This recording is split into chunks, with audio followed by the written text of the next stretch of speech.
Olá a todos, sejam bem-vindos. Eu sou o professor Wellington e essa é mais uma aula do nosso curso de Física Básica. Hoje é uma aula de Física 2 sobre termodinâmica. É a nossa aula 14, onde a gente vai tratar da segunda lei da termodinâmica. Vamos lá? Na aula anterior, a gente denominou sistema termodinâmico como sendo aquele sistema que ele recebe calor e a partir do calor que ele recebe, ele gera trabalho. Ou seja, nessa situação aqui, o calor está entrando no sistema. Quando ele entra no sistema, o calor ele tem um sinal positivo, maior do que zero. Portanto, ele vai produzir trabalho. Se ele produz trabalho, esse trabalho também é positivo. Em contrapartida, se o teu sistema ele por algum motivo tiver calor saindo dele, esse calor ele vai considerar como sendo negativo, menor que zero, e portanto o trabalho vai ser realizado sobre o sistema. Portanto, aqui o trabalho é negativo. Então, o calor entra, o trabalho é realizado pelo sistema. O calor saindo do sistema, o calor é negativo, portanto, o trabalho também vai ser negativo, porque ele vai ser realizado sobre o sistema. Nessa situação, perceba que a ideia central de um sistema termodinâmico é associar o calor que entra com o trabalho que é produzido. Nesse caso, o trabalho produzido ele pode ser determinado por meio dessa definição geral, que é a definição de integral. Então, o trabalho é a integral do volume inicial até o volume final de P dV, sendo que esse P é uma função pressão que depende do volume. E quando a gente executar essa continha, ou seja, essa integral, nesse intervalo, o trabalho vai ser medido em Joule, como é medido no sistema internacional. Uma outra coisa importante é que quando entra calor no sistema, a gente percebe que esse calor, parte dele é utilizado para gerar trabalho. A outra parte do calor é utilizado para variar a energia interna do sistema. A energia interna é aquela energia associada à somatória de todas as energias que tem a ver com o movimento das moléculas que compõem esse sistema. Então, essa variação da energia interna ela pode ser determinada da seguinte maneira: a variação da energia, que é o ΔU, é 3 meios de nR ΔT. N é o número de mols, R é a constante universal dos gases, que é 8,31 no sistema internacional, e o ΔT é a variação da temperatura. Ou seja, sempre que você tiver uma variação de energia interna, isso vai implicar numa variação de temperatura no sistema. Se o calor entra, a temperatura do sistema aumenta. Se o calor sai, a temperatura do sistema diminui. Mas você percebe que tem uma variação da energia interna, ou positivamente ou negativamente. Outra coisa é que nós temos para associar essas grandezas, no caso, quais são as grandezas? O calor, o trabalho e a variação da energia interna, essas grandezas que representam o sistema termodinâmico, elas podem ser interligadas por meio da primeira lei da termodinâmica, que pode ser escrita desse jeito. Calor que entra, parte dele é usado para realizar trabalho e a outra parte provoca a variação da energia interna. Você percebe que isso aqui é um balanço de energia. Aliás, de energias, né? Por quê? Porque o calor ele é uma manifestação de energia. O trabalho é uma maneira de você usar essa energia para realizar algum tipo de movimento. E isso daqui, que é a energia interna, também é aquilo que modifica a temperatura interna do teu sistema. Então, cada parcela aqui a unidade é a mesma, é tudo medido em Joule. E isso aqui está apoiado integralmente no princípio da conservação da energia.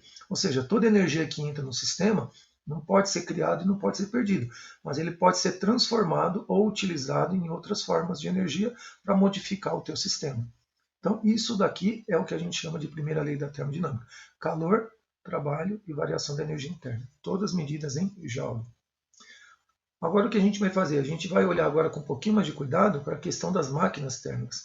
Desde que a gente começou a falar de termodinâmica, a termodinâmica ela tenta passar para a gente a ideia de como é o funcionamento de uma máquina térmica. Então, o que é uma máquina térmica? É um dispositivo que opera em ciclos e que basicamente transforma calor, e a gente pode pensar como sinônimo de calor energia, em trabalho. Quando eu penso em trabalho, eu estou pensando em gerar algum tipo de movimento. Né? Então, o trabalho é do tipo mecânico. Então, no caso, quando a gente olha para uma locomotiva, ela faz exatamente essa tarefa. Ela utiliza o calor proveniente da queima de algum combustível, madeira, carvão ou coisa similar, para gerar o movimento da locomotiva. Ou seja, é um trabalho mecânico.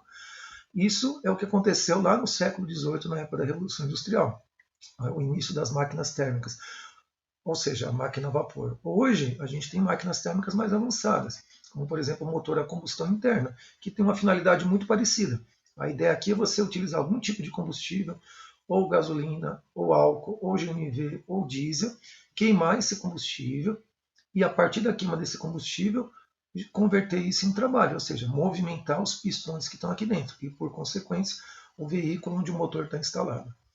Nesse caso, uma das máquinas que talvez tiveram mais destaque ao longo da história foi a máquina a vapor inventada por James Watt em 1768. Essa máquina tinha exatamente essa estrutura, né, como eu estou apresentando aqui. O que nós tínhamos aqui? Basicamente, nós tínhamos aqui um local onde você produzia vapor a partir da queima de um combustível, e esse vapor ele passava dentro de uma certa estrutura, onde ele era conduzido de tal maneira que ele passava por uma estrutura onde você movimentava aqui um pistão. Pelo movimento desse pistão, esse movimento do pistão fazia essa estrutura aqui girar essa roda. Então a gente percebe que essa estrutura aqui é uma estrutura de uma máquina a vapor, ou seja, uma máquina térmica que utiliza a energia proveniente da queima de algum combustível para produzir movimento. Aqui no caso é um movimento de rotação. Mas para que isso funcione, ele tem que funcionar em ciclo. Então, uma vez que o vapor esquenta, ele precisa esfriar. Então, nós temos um trocador aqui de calor, onde ele esfria novamente esse vapor, e aí a gente reinicia todo esse sistema. Então, essa é uma estrutura rudimentar, mas funcional, de uma máquina a vapor criada por James Watt. O James Watt, em homenagem a ele, batizaram a unidade, né, de medida de potência de Watt, em homenagem às obras, né, aos estudos do James Watt. No caso aqui, a máquina a vapor, ela foi desenvolvida em 1768 e ela, basicamente, a ideia dela é converter calor em trabalho. Então, sempre tenha em mente essa ideia da relação que tem entre calor e trabalho. Uma máquina térmica, como é que a gente define ela? Se a gente olhar aquela estrutura que o Watt fez, né, aquele dispositivo, basicamente a gente percebe que toda máquina térmica ela funciona entre duas fontes de calor, dois reservatórios, né? Uma fonte que a gente chama de quente e uma fonte que nós chamamos de fria.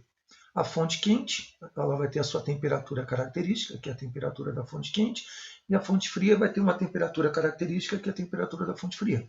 E uma coisa que é fácil e perceptível é que a temperatura da fonte quente é sempre maior que a temperatura da fonte fria. Isso implica na seguinte situação, que se você colocar a máquina térmica aqui no meio, entre essas duas fontes, entre esses dois reservatórios, vai ter calor fluindo da fonte quente, passando pela máquina térmica, que pega parte desse calor, esse é o calor que entra na máquina, parte dele vai ser usado para executar trabalho, esse trabalho vai ser feito, né, durante um ciclo termodinâmico, e parte desse calor que não é utilizado, ele vai ser despejado, né, depositado na nossa fonte fria. Então, o calor que entra, trabalho produzido, e esse é o calor que é despejado na fonte fria. Perceber, então, que nessa estrutura o calor ele é espontaneamente, né, propagado da fonte quente em direção à fonte fria. Esse é um princípio que a gente já tinha visto lá no início, quando nós estudamos calor. Outra coisa importante para destacar é que se a gente pensar na estrutura da máquina térmica, a gente pode escrever então da seguinte maneira a relação entre o calor que entra, o trabalho produzido e o calor que é mandado para a fonte fria. Então a relação que a gente tem é essa. O calor da fonte quente, que é o que entra, é igual ao trabalho que é produzido no ciclo, mais o calor que é depositado na fonte fria. A gente percebe que isso aqui nada mais é do que, novamente, a conservação da energia. Você está fazendo um balanço de energia entre o que entra, o que sai e o que é produzido como trabalho. Ou a gente pode escrever isso dessa maneira, ou você pode pegar aqui o calor da fonte fria e jogar para o outro lado. Isso aqui que era mais, quando vai para o outro lado, vai como menos. Portanto, o trabalho produzido em um ciclo é a diferença entre o calor que entra e o calor que sai. Tá bem? Outro aspecto importante é que a gente sempre tem que olhar para a máquina térmica de maneira didática, como uma estrutura que é formada por esse conjunto. Um reservatório quente, um reservatório frio, e a sua máquina está aqui no meio, fazendo exatamente o trabalho em um ciclo. A segunda lei da termodinâmica, portanto, analisando o funcionamento de uma máquina térmica, pode ser pensado da seguinte maneira. Existe mais de uma maneira de você dizer o enunciado dessa segunda lei. Então, primeira versão desse enunciado, que é impossível você construir uma máquina térmica que, operando em ciclo, transforme integralmente trabalho em calor recebido da fonte quente. Ou seja, mesmo que você coloque muito calor na máquina, ela vai gerar trabalho, mas ela não consegue integralmente usar todo esse calor da fonte quente para converter em trabalho. Ou seja, Se você estruturar novamente a máquina térmica desse jeito, sempre que você tiver aqui uma fonte quente e uma fonte fria, sempre uma parte desse calor recebido da fonte quente, uma parte dela vai ser cedida para a fonte fria. E aí a parcela, diferença entre o que entrou e o que saiu, foi o trabalho produzido. E esse trabalho é mecânico no sentido que vai movimentar alguma coisa. Então nunca é possível você converter 100% de calor recebido em trabalho. Daí que vem a ideia do segundo enunciado. Se não dá para você converter 100% do calor que é recebido em trabalho, então não existe máquina térmica que, funcionando em ciclo, tenha rendimento de 100%. Para ser 100%, o rendimento deveria ser 1. E isso significa que todo o calor que entra na máquina deveria ser totalmente convertido em trabalho. Mas isso não é possível. Por quê? Porque sempre vai ter uma parcela vindo aqui, ó, da máquina, saindo da máquina e indo para a fonte fria. Então não existe máquina com rendimento de 100%. É impossível. Então, conclusão, o rendimento de uma máquina é sempre menor do que 1. Sempre. Tá? No caso aqui, como é que se calcularia então o rendimento de uma máquina térmica? Bem, considerando novamente a estrutura da nossa máquina dessa maneira, o rendimento dessa máquina pode ser determinado simplesmente comparando o trabalho que é produzido com o calor que entrou na máquina. Já que esse trabalho, né, essa parte aqui, é proveniente do calor que entrou na máquina, então nada mais do que compararmos o trabalho produzido com o calor que entrou na máquina. Então a gente pode escrever o seguinte: o calor que entra é igual ao trabalho mais o calor que sai. No caso aqui, se a gente escrever aqui trabalho como sendo calor que entra menos o calor que sai, a gente pode pensar rendimento de duas maneiras. Rendimento pode ser o trabalho produzido pelo calor que entrou na máquina, e pensando que isso aqui é joule, isso aqui é joule, as unidades se cancelam, então a unidade de rendimento não tem. É uma grandeza adimensional e sempre menor do que 1, porque eu estou dividindo uma parcela, uma parte, pelo todo. Então isso aqui vai dar sempre menor que 1. Uma outra maneira de representar isso é você substituir essa diferença aqui no lugar do trabalho e aí simplificar a equação e ela se torna dessa maneira. Então escrevermos o rendimento assim, com o trabalho dividido pelo calor que entra na máquina, ou 1 menos o calor da fonte fria sobre o calor da fonte quente, são duas maneiras análogas de me darem o rendimento da máquina, que é sempre menor do que 1. Tudo bem? Outra coisa importante é que, ao longo da história, alguém pensou da seguinte forma: será que existe uma situação onde eu posso gerar o maior rendimento possível? Essa resposta foi dada por um engenheiro chamado Sadi Carnot. E ele criou a chamada máquina térmica ideal, que é a chamada máquina de Carnot, que é uma máquina que, funcionando num determinado ciclo, um conjunto de passos e transformações, essa máquina teria o maior rendimento possível. O Carnot, no caso dele, nos estudos dele, ele percebeu o seguinte: isso aqui nós já sabíamos que era o rendimento. Então, rendimento nada mais é do que 1 menos o calor da fonte fria sobre o calor da fonte quente, que a gente acabou de ver na tela anterior. Mas o Carnot, nos estudos dele, ele percebeu que existe uma relação entre calor e temperatura para cada fonte. Ou seja, a temperatura da fonte quente é proporcional ao calor da fonte fria, assim como a temperatura da fonte quente é proporcional ao calor da fonte quente. Então, substituindo essa relação aqui, calor da fonte fria sobre calor da fonte quente, por temperatura da fonte fria e temperatura da fonte quente, a gente consegue determinar o rendimento na máquina de Carnot em função das temperaturas que eu tenho na fonte quente e na fonte fria. Ou seja, a gente pode escrever isso dessa maneira. Essa daqui é a maneira como o Carnot idealizou a máquina dele ideal. Ou seja, uma máquina que funciona entre uma fonte quente e uma fonte fria, cujo rendimento máximo é dado em função dessas temperaturas. Então, rendimento numa máquina de Carnot é 1 menos temperatura da fonte quente dividido pela temperatura da fonte quente.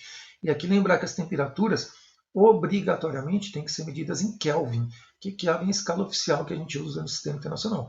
Então esse é o rendimento máximo de uma máquina de Carnot, desde que ela funcione no ciclo de Carnot. Como é que seria o ciclo de Carnot? O Carnot, nos seus estudos em 1824, ele percebeu que o ciclo ideal, o ciclo dele, para que daria o máximo rendimento, deveria ser um ciclo composto de 4 etapas. Então, o ciclo exatamente tem essa cara. Então, vamos pensar aqui um sistema termodinâmico funcionando em ciclo. O ciclo se dá no sentido horário e ele parte do estado A para o estado B, do B para o C, do C para o D e do D retorna para o A. Porém, analisando cada uma dessas transformações, de A para B, nós vamos ter a seguinte situação. De A para B, aqui nós vamos ter uma expansão isotérmica. Expansão porque o volume do gás está aumentando. De A para B, o volume aumentou. Isso aqui é uma curva isotérmica, então é feita uma expansão a temperatura constante. Ok? E exatamente aqui a fase onde entra calor. Entra calor na máquina para fazer essa expansão isotérmica. Depois de B para C, acontece exatamente aquilo que a gente chama de expansão adiabática. Expansão porque o volume aumenta, de B para C o volume aumentou, só que é um processo muito rápido, muito brusco. Então ele é adiabático no sentido que aqui não tem mais troca de calor. O calor que entrou aqui, aquele não é trocado com a sua vizinhança. Em seguida, começa o processo agora contrário. De C para D, a gente tem aqui novamente aqui um processo isotérmico, só que agora é uma compressão isotérmica. Compressão isotérmica.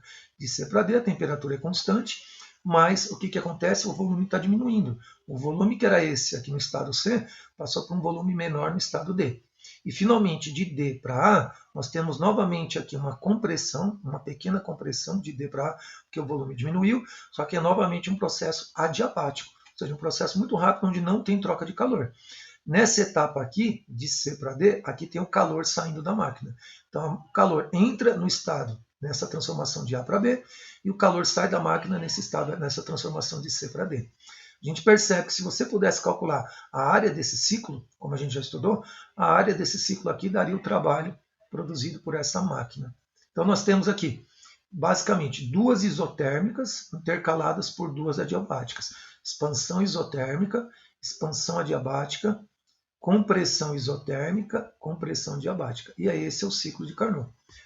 Então, só para reforçar, o calor entra nesse estado, nessa transformação, é feito o ciclo termodinâmico, produzindo trabalho, e aí o calor sai nessa etapa. Tá? Então, isso aqui, toda vez que você tiver uma estrutura semelhante a essa, composta de duas isotérmicas com duas adiabáticas, isso aqui, intercalados dessa maneira, isso aí vai ser um ciclo de Carnot. É aquele que vai me dar o máximo rendimento. Então, para a gente aplicar isso, vamos fazer aqui um exemplo de ciclo termodinâmico, onde a gente vai aplicar essa segunda lei da termodinâmica, questão do rendimento. Então, temos uma máquina térmica ideal, ou seja, a máquina térmica ideal é aquela que tem o máximo rendimento. E ela funciona entre uma fonte quente que está nessa temperatura e ela recebe 4.200 joules de calor do meio externo, para cada ciclo que é realizado. Considerando que a fonte fria esteja nessa temperatura de menos 33 graus Celsius, determinar qual é o rendimento dessa máquina. Então, como ela é uma máquina térmica ideal, ela funciona conforme a proposta do Carnot. Então, dados do problema. Temperatura da fonte quente, 127 graus Celsius. Convertendo para Kelvin, 400 Kelvin. Basta pegar esse valor, somar 273. Calor que entra na máquina, 4.200 joules. Esse é o calor vindo da fonte quente. Temperatura da fonte fria, menos 33. Convertendo para Kelvin, 240. Ou seja, eu somei 273. Daí deu 240 Kelvin. Tendo a temperatura da fonte quente e a temperatura da fonte fria, se nós quisermos o rendimento, basta aplicar aquela relação. Rendimento numa máquina de Carnot é 1 menos temperatura da fonte fria sobre temperatura da fonte quente, e essas medidas têm que estar em Kelvin. Temperatura da fonte fria, 240 Kelvin. Temperatura da fonte quente, 400 Kelvin. Aqui vai cancelar Kelvin com Kelvin, e vai ficar 1, está aqui 1, menos 240 dividido por 400 dá 0,6. 1 menos 0,6 dá 0,4. E 0,4, traduzindo em porcentagem, seria 40%. Então, de todo o calor que entra na máquina, só 40% é convertido em trabalho. Lembra que essa é a ideia. O rendimento, ele me diz o quanto do calor que entrou foi convertido em trabalho. Então, aqui foram só 40% do calor utilizado para trabalho. Portanto, os outros 60% eles foram despejados na fonte fria, no reservatório frio. Ou seja, se eu quiser saber agora qual é o calor, qual é o trabalho, né, que a gente produziu nesse caso, basta a gente usar a relação de rendimento que relaciona o trabalho com o calor na fonte quente. Então, aqui no caso, rendimento é o trabalho por ciclo dividido pelo calor da fonte quente. Então, se a gente quer saber o trabalho produzido, é rendimento vezes o calor da fonte quente, que nós escrevemos aqui. Rendimento a gente calculou, deu 0,4. O calor da fonte quente, 4.200. Então, 0,4 vezes 4.200, então 1.680 joules. Aqui está medido em joule, então aqui também vai ser joule. Passando para quilojoule, que é o que o problema pediu, basta dividir por 1.000. A vírgula vai andar 3 casas aqui. Ó. Então, vai dar 1,68 kJ. Então, de todo esse calor que entrou na máquina, só 1,68 kJ é que foram convertidos em trabalho.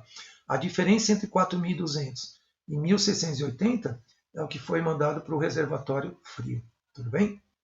Bem, essa foi a nossa aula sobre segunda lei da termodinâmica. Aguardo vocês para a continuação do nosso curso. Até breve.